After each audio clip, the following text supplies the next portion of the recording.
Como deseo ser tu amor para poder vivir así con cada espacio de tu cuerpo.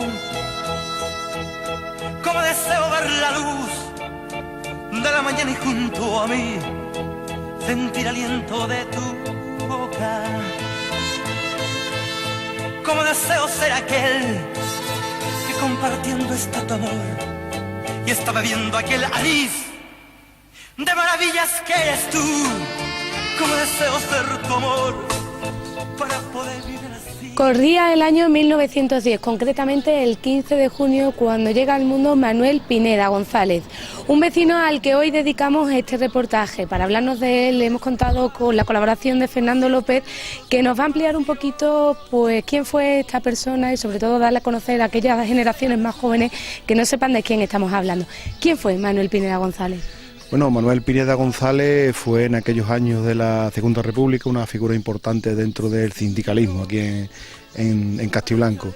Aquí en Castiblanco, desde el año 31, creemos que antes, pero bueno, en documentación nos aparece desde el año 31, había un sindicato de obreros del campo pero estaba adscrito a la CNT. A CNT FAI y AI, era un sindicato anarquista. Pero a partir del año 33 se funda el sindicato de obreros El Porvenir. Estaba adscrito a la Unión General de Trabajadores, por aquellos años muy poderosa Federación Nacional de Trabajadores de la Tierra.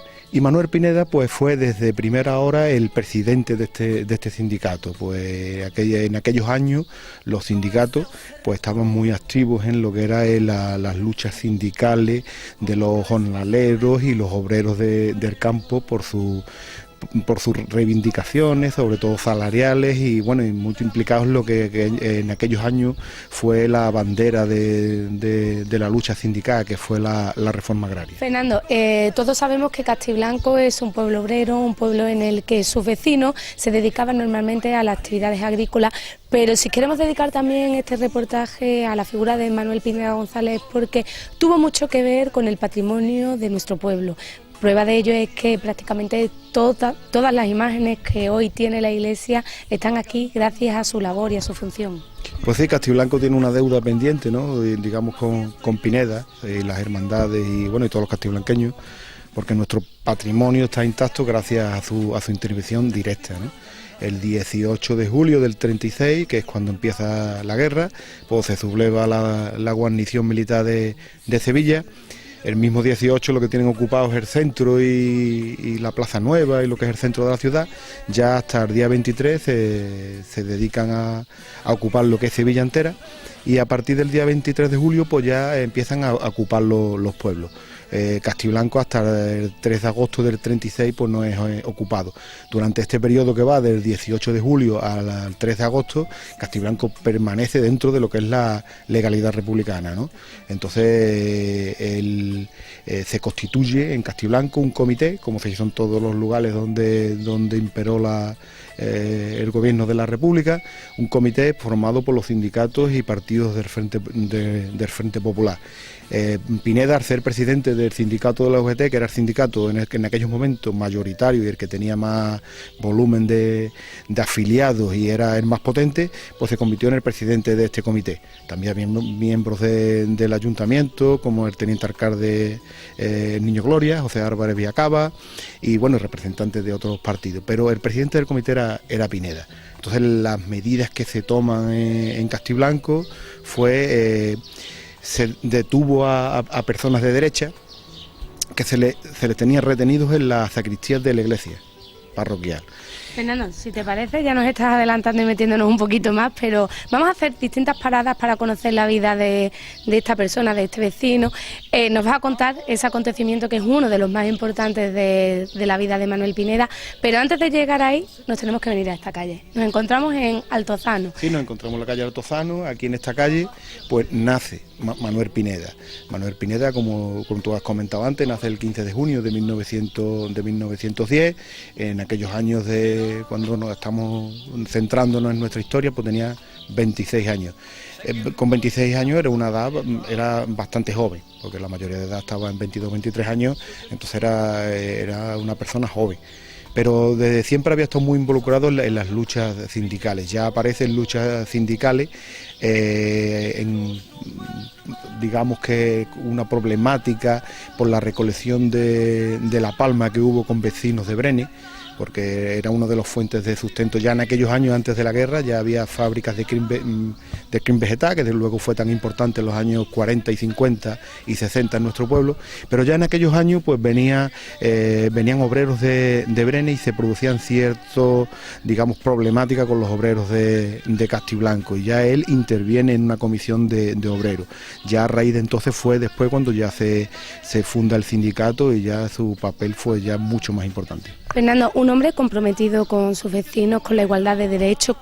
¿Era autóctono de aquí? ¿Su familia era autóctona? Sí, bueno, su padre era de Castiblanco, la madre no era de Castiblanco, pero llevaba muchos años afincada, y él era el único hermano de tres, las otras eran hermanas, que sus familias siguen residiendo en Castiblanco y tal, y sus nietos, sus sobrinos nietos. Por lo que sobreentendemos, una familia obrera dedicada al campo, sí. en la que siempre hubo que levantarse temprano para sacar a la familia adelante, ¿no? Sí. Es más, él estaba en una era en la parrilla ayudándole al padre el día antes de todos estos acontecimientos últimos que ya relataremos un poco más adelante. Bueno, Fernando, pues si te parece, nos vamos de este punto y continuamos nuestra historia por la vida de Manuel Pineda González.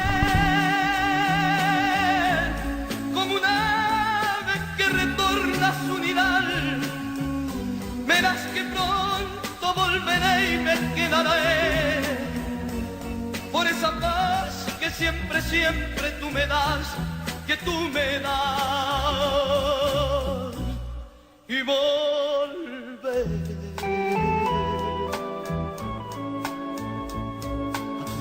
Caeré,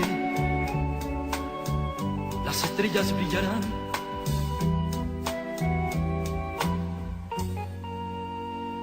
nuestro amor renacerá.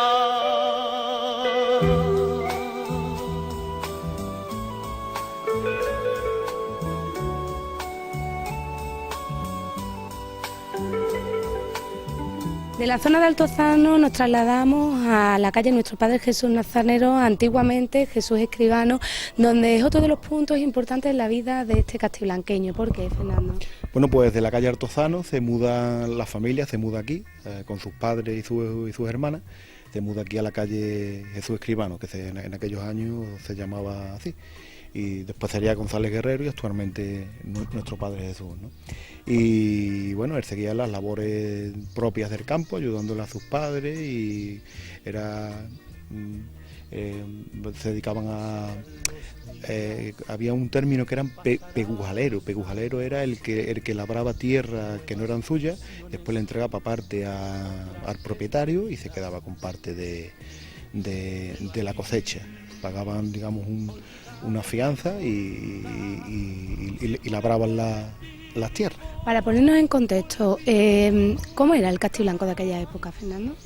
Bueno, Castiblanco en aquellos años primeros de los años 30 no era un pueblo pequeño, ¿no? Tenía un censo de casi 4.000 habitantes, 3.780 creo recordar, y había mucha gente, había mucha gente que venía a trabajar a Castiblanco, sobre todo a las fincas, ¿no? Entonces se trabajaba mucho el campo. Había multitud de familias que vivían en las fincas, ¿no? Había una gran emigrantes extremeños, había gente, mucha gente de la granja de Torrehermosa, de toda la parte de Badajoz, que vinieron en aquellos primeros años 30. Como nos comentabas al comienzo del reportaje, ¿ellos en qué fincas trabajaban habitualmente, el padre y Manuel? Ellos normalmente, bueno, por lo que me cuentan, ¿no? Esto es mucho tradición oral, ¿no? Porque no hay datos escritos, pero lo que me cuentan familiares y me cuentan alguna gente era en la finca La Parrilla. La finca La Parrilla en aquellos años era propiedad de un infante, por eso la entrada de la finca La Parrilla le dicen nombre popular es la cancela del infante. Era propiedad de Alfonso de Borbón y Borbón, que era de la rama de los Borbones que pertenecía a la rama carlista, a la rama tradicionalista de los Borbones. Sin embargo, ellos vivían aquí, iban y venían todos los días a un trabajo duro y bueno, propio de una familia humilde, ¿no? Como eran la mayoría de los que vivían en la zona en aquella época. Sí, Castiblanco en aquellos momentos tenía mucha masa de campesinos, de jornaleros. Castiblanco hasta mediados del siglo XIX pues había sido eminentemente un pueblo más bien ganadero que agricultor, pero cuando a partir de 1855, con la desamortización de Madó, el término de Castiblanco se subasta y se vende por lote, pues ya se pierde un poco aquella masa de ganaderos y de gente que vivía de las tierras comunales, de los bienes de propio, haciendo cisco y con su ganado. Entonces se forma una masa de jornaleros, y en aquellos primeros años 30 pues había en Castiblanco, bueno, como en toda Andalucía, ¿no?, una masa grande de campesinos y jornaleros.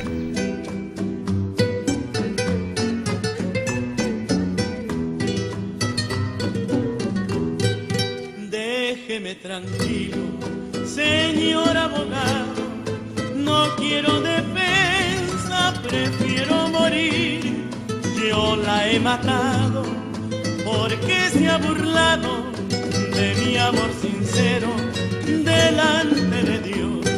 Era noche fría cuando en el trabajo cambiaron de horario, tuve que volver. Entré muy despacio para despertarla con suaves caricias y besos también. Lo que vi esa noche no es para decirlo, ella me engañaba con otro querer. Muy desesperado busqué en el ropero. Y del punto donde nos encontrábamos, en nuestro Padre Jesús Nazareno, andamos tan solo unos metros y nos situamos frente al número 14 hoy en día, porque aquí hay otro hecho que debemos reconocer en la vida de este hombre, ¿no? ¿Qué pasó aquí, Fernando? Bueno, pues aquí pasa de que el sindicato de la UGT, como te comentaba antes, había otro centro obrero que era el sindicato de la CNT, pues tenía su centro social en lo que hoy es Asuntos Sociales, que antes fue el consultorio. Aquel local, que era un local del ayuntamiento, pues allí estaba el centro obrero anarquista. ¿Qué es lo que pasa? Al fundarse el otro sindicato aquí en Castiblanco, el de la UGT, pues buscan otro centro obrero, y entonces alquilan dentro de esta casa que tenemos a nuestras espaldas. Ellos alquilan en lo que sería el centro obrero de la UGT. Aquí se desarrolló lo que era la vida sindical del sindicato de obreros El Porvenir, de la UGT. Fernando, me comentabas que el pueblo para aquella época no era un pueblo pequeño, pero sí que estamos viendo, había dos secciones sindicales, que era un pueblo que no era conformista, ¿no?, que los obreros querían y exigían sus derechos. Bueno, al igual que en toda la etapa de la Segunda República, las luchas sindicales en Castiblanco pues fueron importantes como no podía dejar de ser menos que en el resto de Andalucía, ¿no? Pues aquí se dan los mismos hechos que se dan en los huelgas, hay huelgas, hay manifestaciones, incluso hay una en marzo del 36 que el sindicato pues notifica en aquel momento al ayuntamiento de que quieren hacer una manifestación, y precisamente salen de aquí, de su sede social. ¿Es un local que alquilan? Es un local que alquilan a una familia. Esta era una casa que estaban unidas las dos, y tenía un local atrás, que incluso, bueno, ahí se celebraban cine y era un local que se alquilaba, y lo alquila el sindicato. ¿Estamos hablando de qué año, Fernando? Estamos hablando desde el año 33 al 36. Son 3 años. ¿Cómo estuvo funcionando este sindicato? Bueno, pues por los papeles que hay, la verdad que es bastante activo desde su fundación la UGT. En pocos años se pone por delante del otro sindicato, de la CNT, mucho más activo en movilizaciones, en huelgas, en reivindicaciones. La verdad que en pocos años se convirtió en el principal sindicato de Castiblanco. Y a la cabeza, Manuel Pineda. Bueno, Manuel Pineda, también había gente como el vicesecretario Jesús Falcón Cordero, estaba también el secretario Emilio Domínguez Retamino, bueno, y gente como Agapito Vázquez, Tenemos también constancia de que la militancia era bastante abundante. Lo que pasa es que los papeles se perdieron. Los papeles, el centro obrero es saqueado el 3 de agosto, cuando es ocupado el pueblo, y los papeles se pierden, afortunadamente. 1933 empiezan esas movilizaciones a intentar pedir, exigir esos derechos. Castiblanco no es un pueblo tranquilo ni conformista, ahí la historia lo demuestra, pero vamos a continuar avanzando más. Y el siguiente punto, ¿dónde lo tendríamos, Fernando? Pues deberíamos irnos a la iglesia, ¿no?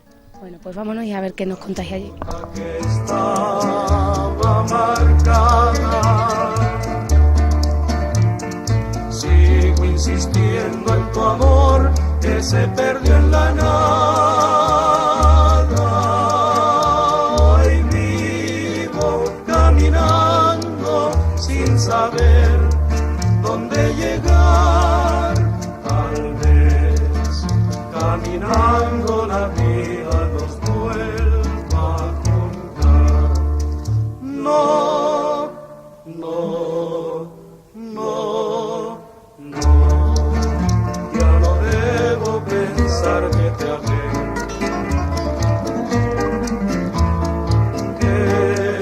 Es preferible olvidar que sufrir.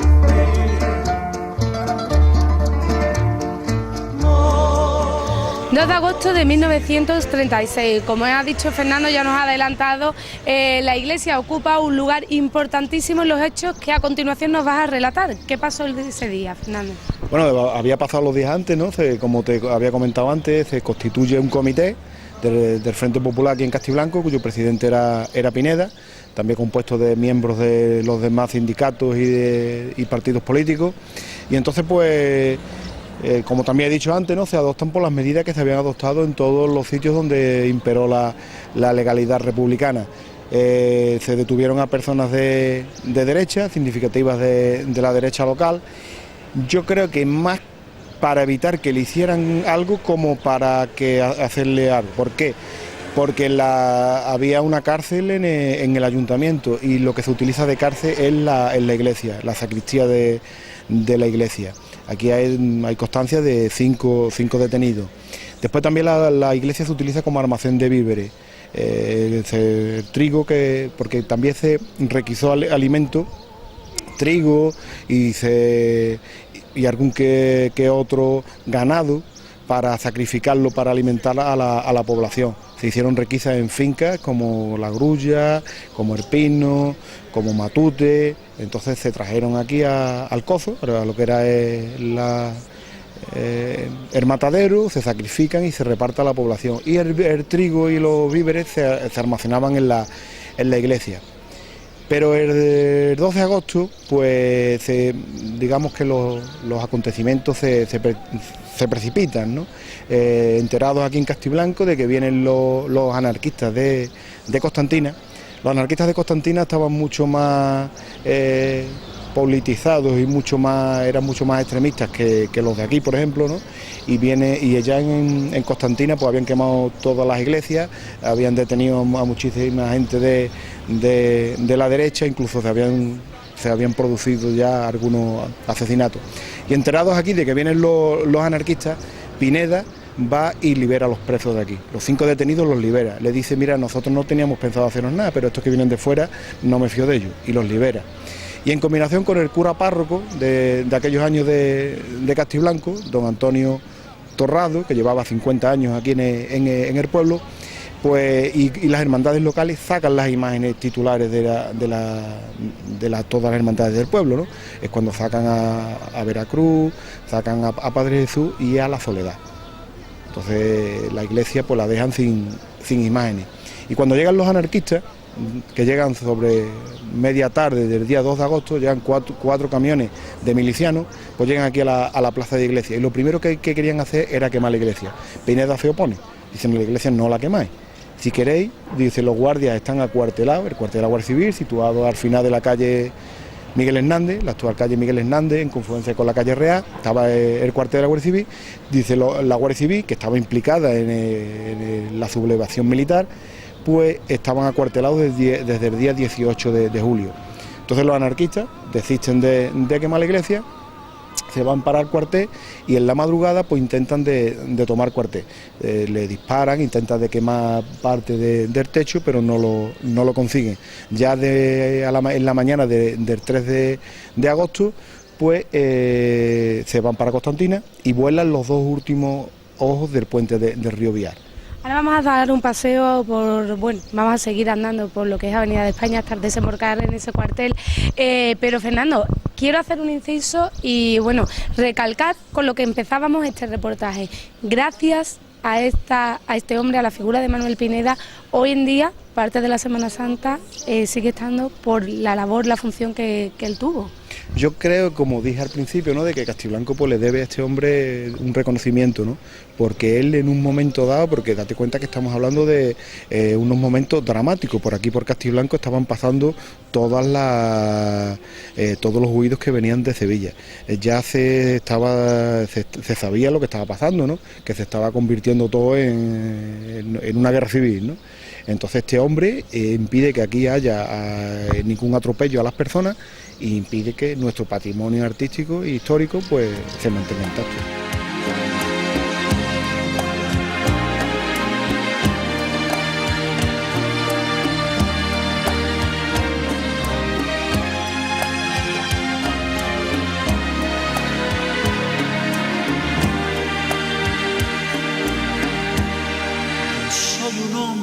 Pobre, soy poco para ti, te quiero tanto y tanto, mi amor es tan sincero, y tú soñando como sueñas con lujos y riquezas, ni te fijas en mí, cabaretera, no burles más mi pena, mi amor nació del alma y nunca morirá. Cabaretera, mi dulce arrabalera, te quiero en mi pobreza y nunca he de cambiar.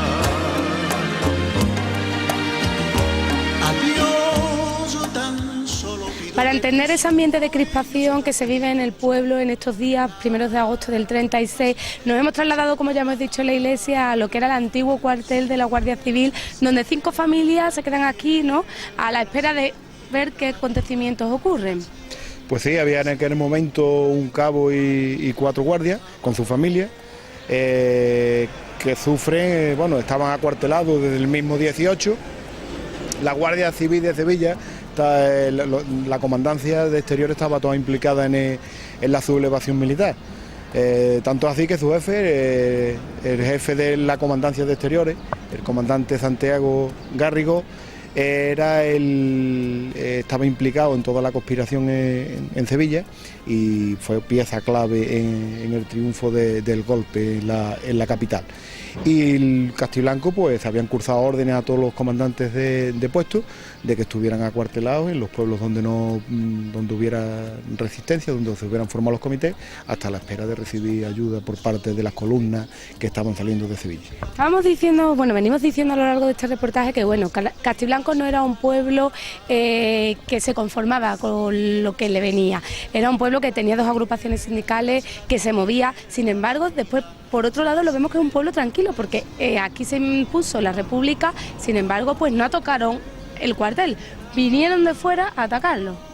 Sí, también date cuenta que ellos no tenían, eran campesinos, eran agricultores, no tenían ningún tipo de armamento. en el pueblo se requisan algunas escopetas de caza, algunas pistolas y se hace una guardia que monta guardia, pero poco más, aquí no poco más podían hacer. Entonces cuando vienen los anarquistas que venían un poco más pertrechados con armamento, con algunos fusiles, es en el momento de que se hacen algunas bombas caseras, algunas dinamitas. También contaban que había la cantera de las Resneras ya estaba funcionando y se contaba con dinamita. También en el canal, que se estaban llevando a cabo las obras del canal de Herbiá, también contaban con dinamita y acopiaron parte de esa dinamita que incluso aquella noche la emplearon en el intento de asalto. Intentaron de quemarlo, también lo que es el techo de los primeros pabellones. Incluso, bueno, todavía en la reja del cuartel, que son las primitivas, ¿no? Se notan, sí, hay algunos impactos de bala todavía en la reja. Pero como comenté antes, pues ya de madrugada pues vieron que era imposible y los anarquistas se retiran a su pueblo volando los 2 últimos ojos del puente. No le habían cortado incluso ni las comunicaciones, el teléfono no se lo habían cortado al cuartel. El cuartel se había puesto en contacto con Sevilla y ya se organiza una fuerte columna de más de 100 efectivos, formada por guardias civiles, falangistas y requetés, armando del comandante Garrigó, que ocuparía Castiblanco el día 3 de agosto al mediodía, sin disparar ni un solo tiro. Ya habían huido todos los dirigentes sindicales y todo, y los políticos, y estaban huidos en el campo o en la zona republicana. No te importa el color que ya tenga, porque al fin tú eres madre, una flor.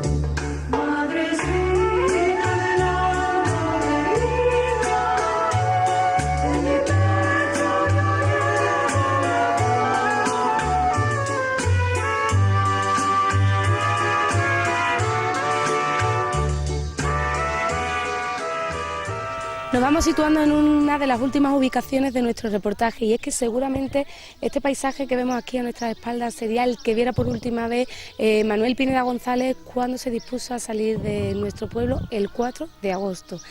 ¿Por qué del 3 al 4, Fernando? Bueno, pues como hemos comentado antes delante del cuartel, ¿no? El día 3 de agosto, después de la ocupación del pueblo, Garrigó nombra una gestora en el ayuntamiento y bueno, ya el pueblo pasa a pertenecer al bando sublevado, ¿no? En aquel momento, aquella noche, el cura del pueblo, don Antonio Torrado, tiene escondido en su casa a Pineda, o sea que aquella noche la pasa con el cura. Al día siguiente, al 4 por la noche, pues sale y se despide de sus padres, de sus hermanas. Y por esta zona, como bien has dicho, por esta zona sería de las últimas que vio al irse, porque en aquel momento él huye por todos los corrales, iba buscando la zona de la ribera, llega a una concentración a la Pata del Caballo, en la zona de Arnarcoya, que había una concentración de republicanos huidos, donde había unos 30 y tantos castiblanqueños, y se pasa por la zona de Peñarroya, Pueblo Nuevo, se pasa a las líneas republicanas, a la zona del gobierno de la República.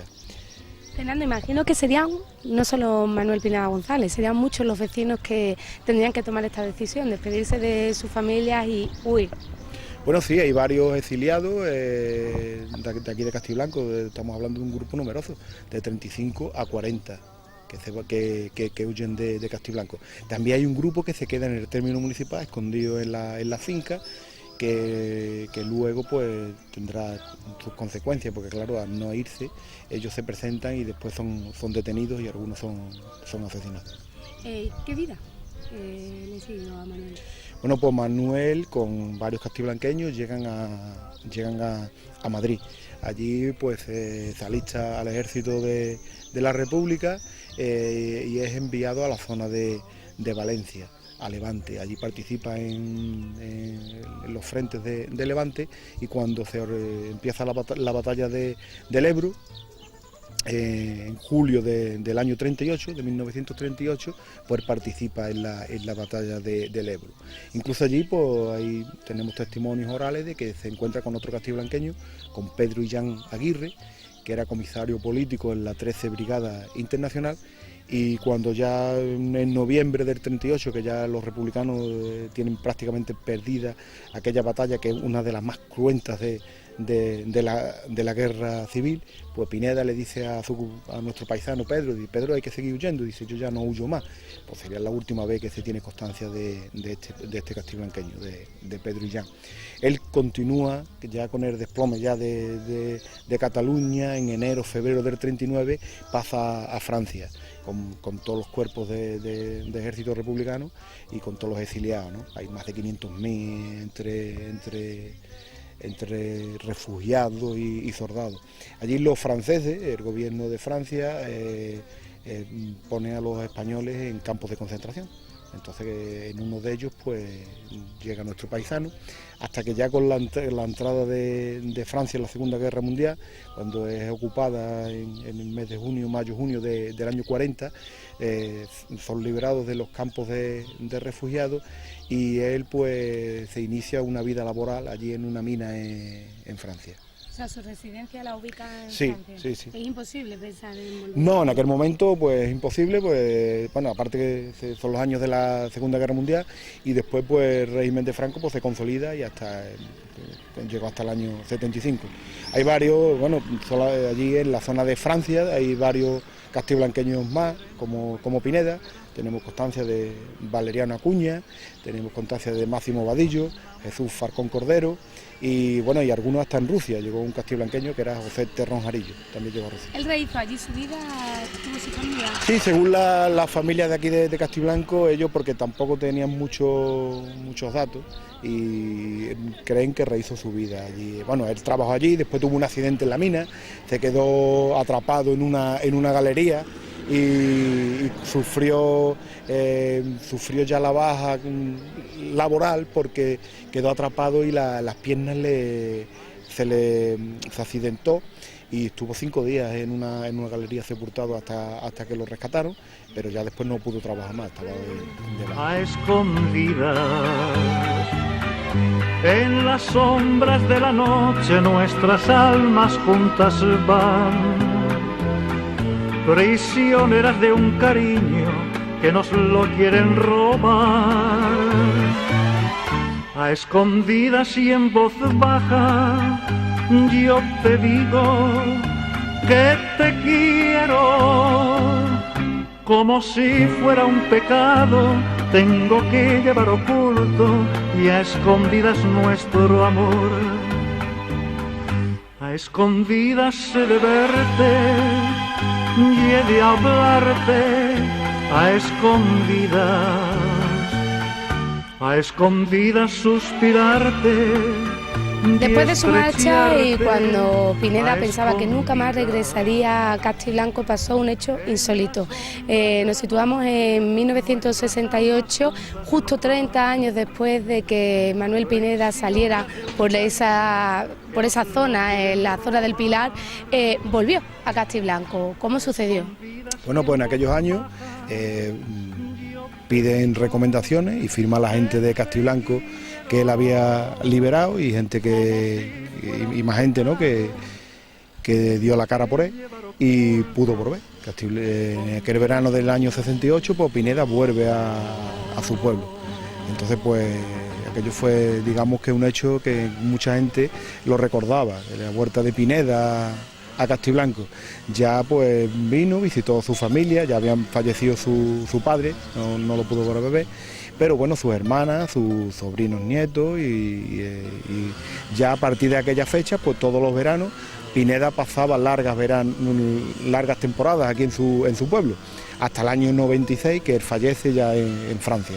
Con este hecho que nos está relatando Fernando, se pone de manifiesto la importancia que este hombre tuvo para su pueblo, para Castiblanco, para el patrimonio cultural y artístico de Castiblanco, pues 1968, estábamos todavía en plena dictadura franquista. No era usual que personas como Pineda, pertenecientes al bando republicano, regresaran a España. Sin embargo, Castiblanco firmó para que este hombre pudiera regresar y verano tras verano disfrutar aquí de sus vacaciones. Pues sí, la verdad que fue un hecho, como te he dicho. Aquí mucha gente recuerda cuando vino Pineda otra vez, los amigos que había dejado, ¿no? Porque bastantes personas que lo conocieron, pues mucha gente pues se sintió muy, se alegraron mucho de volver a verlo, ¿no? Y bueno, y él no dejó de venir a su pueblo. Como había rehecho su vida ya en Francia, pues él siguió continuando allí, bueno, y muere allí, pero todavía su gente, su familia, pues lo recuerda con bastante cariño, ¿no? Y yo creo que Pineda es un ejemplo a seguir, ¿no? Es un ejemplo a seguir, ojalá hubiera, en todo sitio, pues hubiera perdurado la cordura, ¿no? Y hubiera un sentido de la responsabilidad como tuvo este hombre, un hombre joven, con 26 años en aquella época, y que la verdad que gracias a él, pues yo no me cansaré nunca de repetirlo, ¿no? Que es un personaje de nuestro pueblo que debemos recordarlo con admiración y no perder nunca su memoria. Muchísimas gracias, Fernando, y hasta aquí este pequeño homenaje que Onda Castiblanco Televisión ha decidido hacer a la figura de Manuel Pineda González.